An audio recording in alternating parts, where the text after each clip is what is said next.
তাযাক্কারুন, যেন তোমরা উপদেশ গ্রহণ করতে পারো। তাহলে মহান আল্লাহ বলেন আমি ওয়াজ করলাম, আল্লাহ ওয়াজ করছেন, আর উদ্দেশ্য কি? যেন তোমরা আমার বান্দারা উপদেশ গ্রহণ করতে পারো। আল্লাহ তাআলা বলছে ফাতাবিরু, আমার বান্দারা তোমরা দিল দিয়ে বিচক্ষণতার সাথে দিমাগ দিয়ে ভাবো, ফিকির করো। ইয়া উলিল আবসার, হে বিবেকবান, হে চক্ষুষ্মান, ভাবো কি করছো, কি করা উচিত। এরই নাম কি জীবন নাকি অন্য কিছু? কে তোমাকে সৃষ্টি করেছেন? কেন তোমাকে সৃষ্টি করেছেন? তুমি আসলা কেন এই পৃথিবীতে? তোমার কি করা উচিত ছিল? তুমি যা করছো তাই কি না ভিন্ন কিছু? ভাবতে বলছে আল্লাহ তাআলা কোরআনুল কারীমের মধ্যে বলছেন আফা হাসিবতুম আন্নামা খালাকনাকুম আবাসান, আমার বান্দা তোমরা কি এই ভেবেছো আমি তোমাদেরকে এমনি এমনি সৃষ্টি করেছি অনর্থক, আবাস, বেহুদা? খাইবা, ঘুমাইবা, পেশাব পায়খানা করবা, এর জন্য? এ তো জানোয়ারের স্বভাব, খায়, ঘুমায়, পেশাব পায়খানা করে, লজ্জাস্থানের চাহিদা পূরণ করে। এই চার জিনিস তো জানোয়ারেরও পূরণ হয়, খানা, পেশাব পায়খানা, ঘুম এবং যৌন চাহিদা, লজ্জাস্থানের চাহিদা পূরণ। এই চার জিনিস, এটা তো জানোয়ারেরও পূরণ হয়। একটা কুত্তাও তো খায়, ঘুমায়, পেশাব পায়খানা করে, কুত্তারও তো যৌন চাহিদা পূরণ হয়, নাহলে কুকুরের বাচ্চা হয় কেন?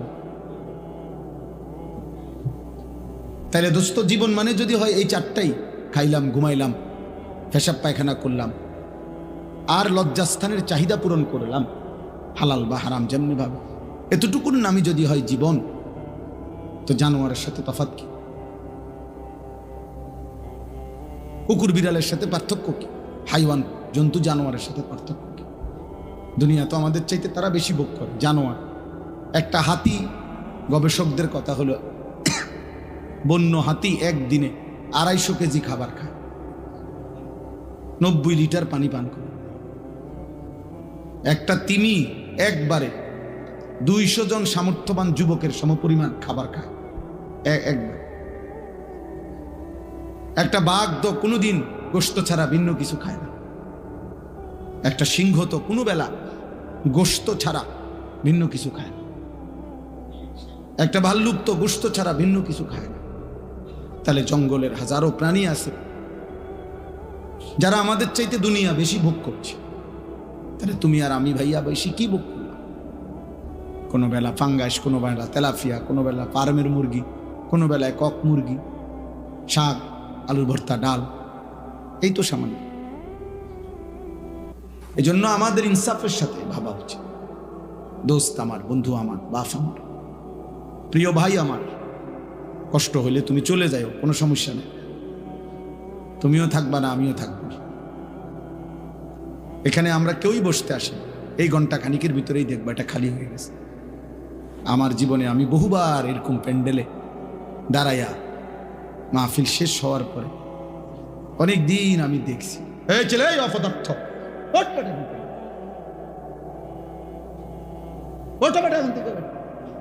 ফালতু কোথাকার বেটা।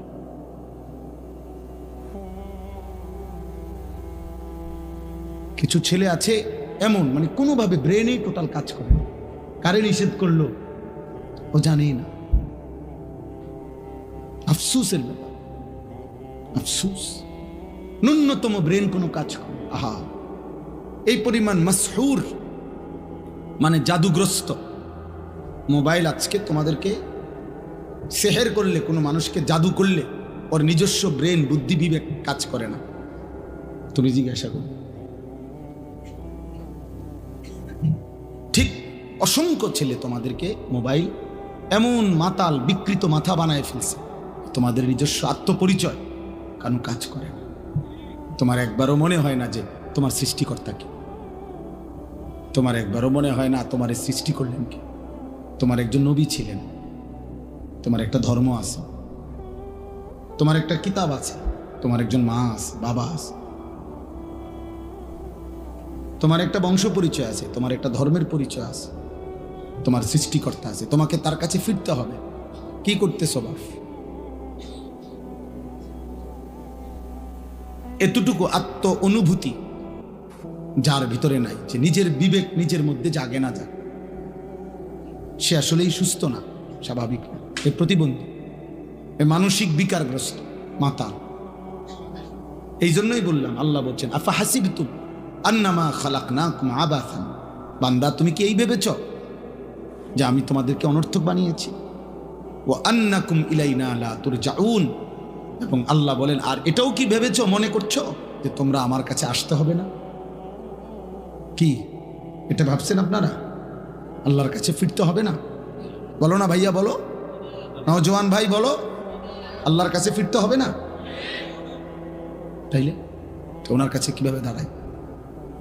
বলো না আব্বা, আজকে সারাদিনে এক ওয়াক্ত নামাজ, ফজর, জোহর, আসর, মাগরিব, এশা, মাত্র 14 বছর 16 বছর বয়স, এত কম বয়সে এত বড় গাদ্দার হইলা যে একটা ওয়াক্ত নামাজ পড়লা না, একটা সেজদা দিলা না।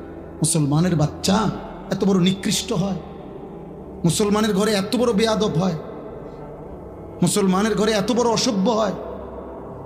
মুসলমানের ঘরে এত বড় জানোয়ার ঘুমায়? এ তো মানুষ না, নিশ্চিত সে মানুষ না বাপ। যার কপালে সেজদা নাই সে শয়তান। ইবলিসকে শয়তান বলা হয়েছে কেন বলেন আব্দুল মতিন ভাই, বলেন কোন দিন থেকে শয়তান বলা হয়েছে? যেদিন সেজদা ছুটে গেছে। এর আগে কি সে শয়তান ছিল? ইবলিসকে কি এর আগে শয়তান বলা হইতো? এর আগে ছিল সে মুআল্লিমুল মালাইকা, সে ছিল ফেরেশতাদের শিক্ষক। যেদিন সেজদা ছুটে গেছে, একটা সেজদা দেয় নাই, আল্লাহ বলছে আজকের থেকে তুই শয়তান, আজকের থেকে বেঈমান তুই শয়তান, ফখরুজ। আল্লাহ বলছে আজকের থেকে বের হ, বের হ এখান থেকে, ফাইন্নাকা রাজিম, তুই অভিশপ্ত। কোরআনে আল্লাহ বলছে ওয়া ইন্না আলাইকা লানাতা ইলা ইয়াউমিদ্দিন। আল্লাহ বলছে বেঈমান মনে রাখবি, কেন সেজদা দিলি না? আজকের থেকে নিয়ে কিয়ামত পর্যন্ত, ইলা ইয়াউমিদ্দিন, কিয়ামত পর্যন্ত তোর উপরে আমি আল্লাহর লানত। কোরআন শরীফের আয়াত দোস্ত, চালাক মনে করো না। মোবাইলে বেডি গদ্দু চাইলে এত চালাক হয় না। মোবাইলে উলঙ্গ ছবি দেখলে এত চালাকের কিছু নাই।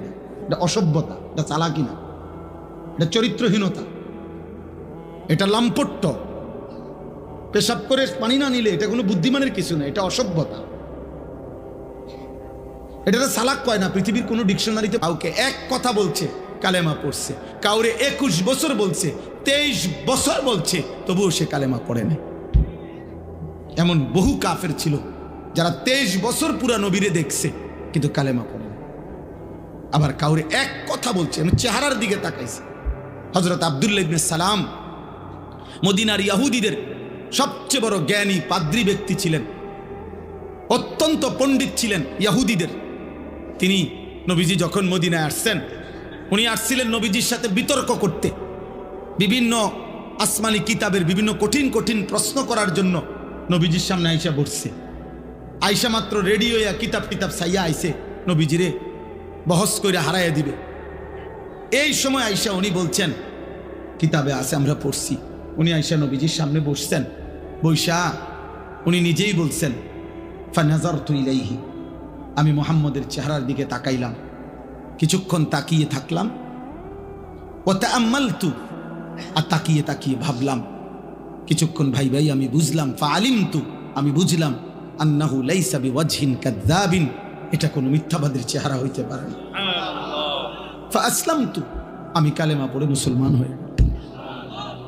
কোনো কিছু শুনে নাই, কিচ্ছু বলতে হয় নাই, চেহারাই ইমানের দাওয়াত হয়ে গেছে।